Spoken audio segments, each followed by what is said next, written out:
Welcome to the Den of Tools. Howdy ho, guys and gals, it's Red, your friendly neighborhood tool bear, back again here in the old Den of Tools.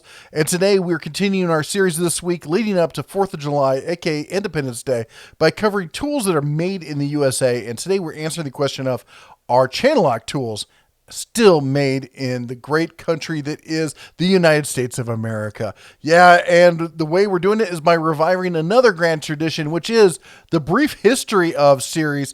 Yeah, where we tell you the brief history of a tool company, where they came from, what they've done, and where they are today. And so today we're going to jump into it with Channellock Tools.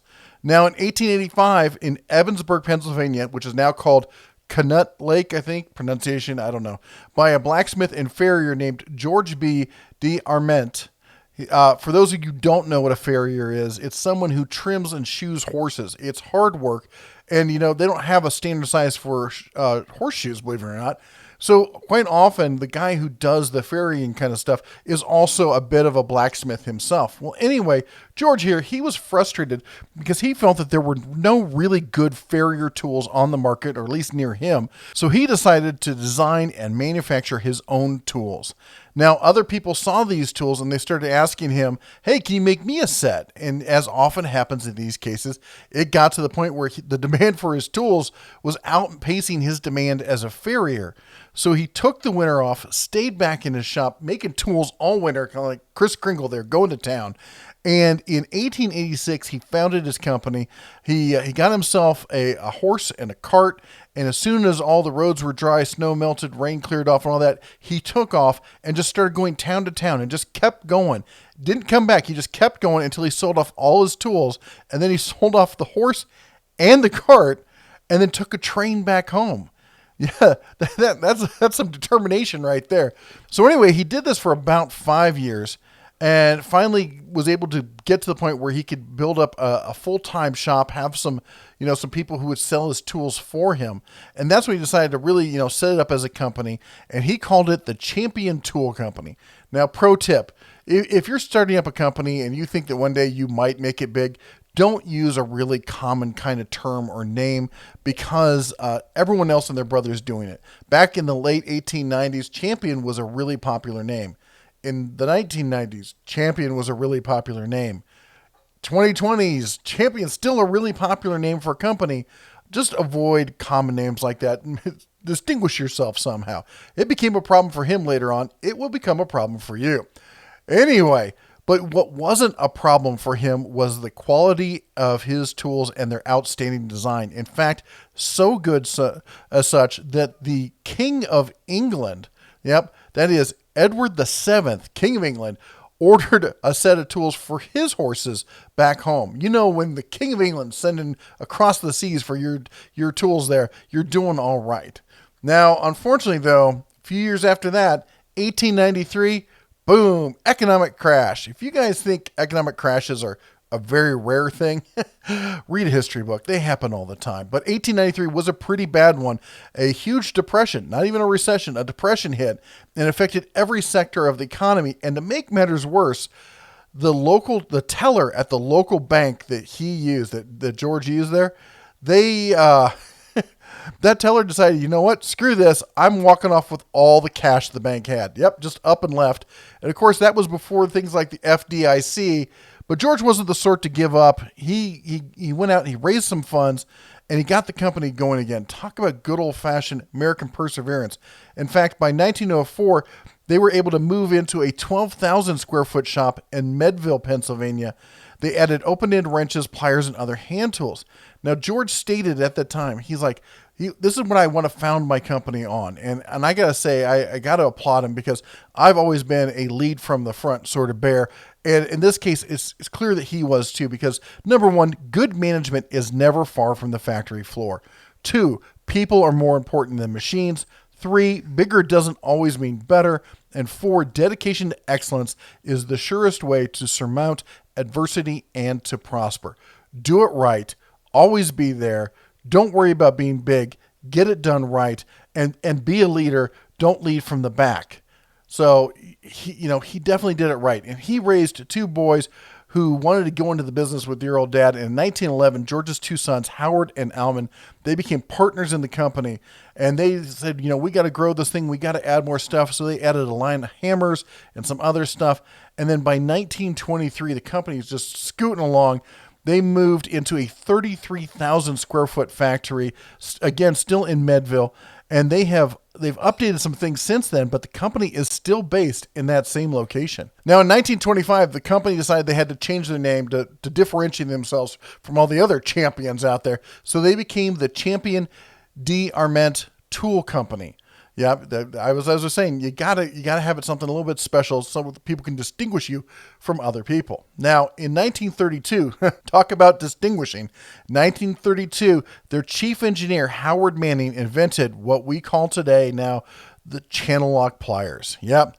They were granted a patent on the design in 1934, and in 1939, they trademarked the name. They'd actually been using it, but they were finally granted the trademark going all the way back to, I think it was 1932. Okay. Now get your paws off those keyboards. I can hear you guys clacking away from here. The funny thing is that anytime I talk about this type of pliers, the Channellock type pliers, someone has to go all full geek on me and play the well actually card. As in, well actually, they're called water pump pliers or adjustable pliers or arc pliers or tap pliers or groove joint pliers or whatever. And I've used all sorts of those terms as well. But anyway, did we get that all over our system? Are we good now? Great. Let's settle this once and for all. Now, the guy who invented them, I know. What would he know, right? Well, on the patent, they were called tongue and groove slip joint pliers. Now, why would he call them that? Well, probably because, as you see on the left, a traditional slip joint, these are a slip joint pliers that they've added, oh, look, tongues and grooves to. So it's why some people often call them groove joint or tongue and groove, because it's a tongue and groove system. But it's clearly a slip joint pliers. Now, I will admit, I'm kind of an old school bear. And so if you're watching the channel, you've been watching for some time, I have a tendency to call things by more colloquial or more, old school kind of names. And that is, like, I'll call an engine a motor. I'll refer to pretty much any recip saw as a sawzall. And yes, when I blow my snout, I use Kleenex regardless of whoever made it. Yeah, I make my copies with Xeroxes and the whole 9 yards. And yeah, every adjustable wrench is a crescent wrench. Dang it. Deal with it. Anyway, if you feel the need to correct people on this sort of thing and become a keyboard warrior, go, actually, they're called, I suggest you seek medical or maybe even pharmaceutical treatment. Yeah, that might help you. And hey, you know what? If you agree with the Tool Bear on this one, why don't you take a moment to consider subscribing to the channel, ring that old bell on there, let YouTube know you actually want to see the videos that you're subscribed to. We're getting darn close to that 100,000 subscriber count, and I'm trying to do something special here for the oldest Cub's 14th birthday at the end of next week. He'd really like to be here when that happens. He's headed back to his mom's after that for the rest of the summer. So if you can, it's free, it's low carb, keto even, just, chomp the old subscribe button down there. And anyway, let's get back to it. Needless to say that Channellock Tools or Channellock Pliers were a huge, massive success for the company. So much so that they dropped the name that they've gone through, a couple names they went through there, and they just changed their name to Channellock in 1963. Now, a few years past, they had some minor improvements here and there, but in the late 70s, they did something that really changed not just the company, but not just tools, but marketing in the United States in general. And that is they trademarked the color blue. Yeah, well, specifically what they call Channellock blue. That's the plastic dip kind of color there on their pliers. They were the first company really to apply for a trademark and get it accepted. They would then denote their company by the color of their tools.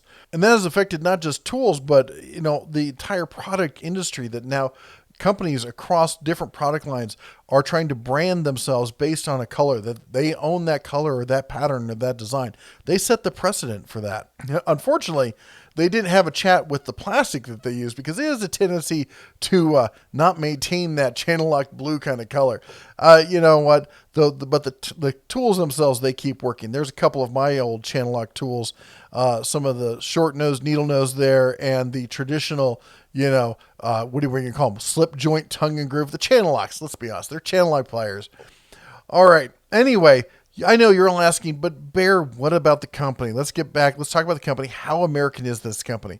Well, what if I told you that they are one of, if not the oldest, American tool company that has been in continuous operation in the United States? I mean, they've done, and not just that, they're still privately held, and the Arment family, I can't pronounce, I'm sorry, guys. They're still in charge. 4th and 5th generation now running that tool company. They have over 230,000 square feet of manufacturing office space still in that same location, still in Medville, and they have over 500 employees now. In fact, they're the largest employer in the county. They're definitely doing it right over there, and they've got a huge line of tools these days. They make tools for plumbers, of course, HVAC, automotive. They've even got first responder tools, electrical tools, lineman tools, agricultural. Anybody know what that is? You got to be in rural America to know what that one is. And and then of course they've also got fabrication, welding tools and such. They've got a ton of stuff, and all their hand tools come with a limited lifetime warranty. And here's the fact. Channellock states that all of their pliers are manufactured in the United States. So all the stuff that you've known, that they're known for, that you probably use the most, that's the stuff that's made in the U.S. Now, they do state that a select number of Channellock tools are imported from other countries as needed only after passing Channellock Inc.'s highest standards of quality. Yeah. Believe it or not, I was surprised to find out this. They have a huge catalog of tools. I don't know where it's being sold. I've looked online. I buy a lot of the stuff that I get for Channellock off of Amazon, believe it or not. But in local tool stores, I guess I don't see a lot of this stuff. They've got a huge selection. Did you know they made a miter saw? They've got power tools. Now, I had seen these at Pep Boys in a box covered in dust. Clearly, no one had been buying them. In fact, if you look at Grizzly tools, these are clearly an OEM from China, white box kind of thing that they just put their name on. But, they've got other things. They've got shop vacs. They've got around the house kind of tools. They even have a wheelbarrow. I mean, who doesn't need a Channellock wheelbarrow? Okay, I'll be honest. I'm a sucker for that kind of vintage blue, so I might be the sucker who buys it. But that said, they've got, look at this, rolling toolboxes. I mean, I had no idea they made stuff like this. The Channellock blue one down there in the lower left, that's an older style. I couldn't find anymore. I would love to have one of those in my shop. That would look great. I can't believe this. They have a rolling portable toolbox. I just did a video on these. I hunted and searched. I spent days trying to make sure I found every reasonable, sold in the U.S. rolling toolbox kit, and somehow Channellock snuck this one by me. I didn't see it. Did you know about this? If you did, you didn't tell me. Oh, I could not believe that. Anyway, Channellock, though, at the end of the day, they still make all their pliers and some other tools here in the U.S. They have 500 plus employees. They're based in the U.S. They're family owned. I get it. There's other tools that they sell that are not made in the United States, but most of their tools are. And I still, that at least in my heart, that gives them the Tool Bear stamp of approval there as being an American-made company. I know for some of you, you're not worried about it. Others, they are really worried, and they want to know that they're made in the USA. So that's what the series this week is, leading up to 4th of July, is all American made. Anyway, if you got any questions or comments, be sure to leave them down below. Don't forget to, of course, like and subscribe, and of course, ring that bell, because YouTube doesn't believe you if you just subscribe. Anyway, till next time, that's all the Tool Bear has for you today. You all take care, God bless, and as always, shine on.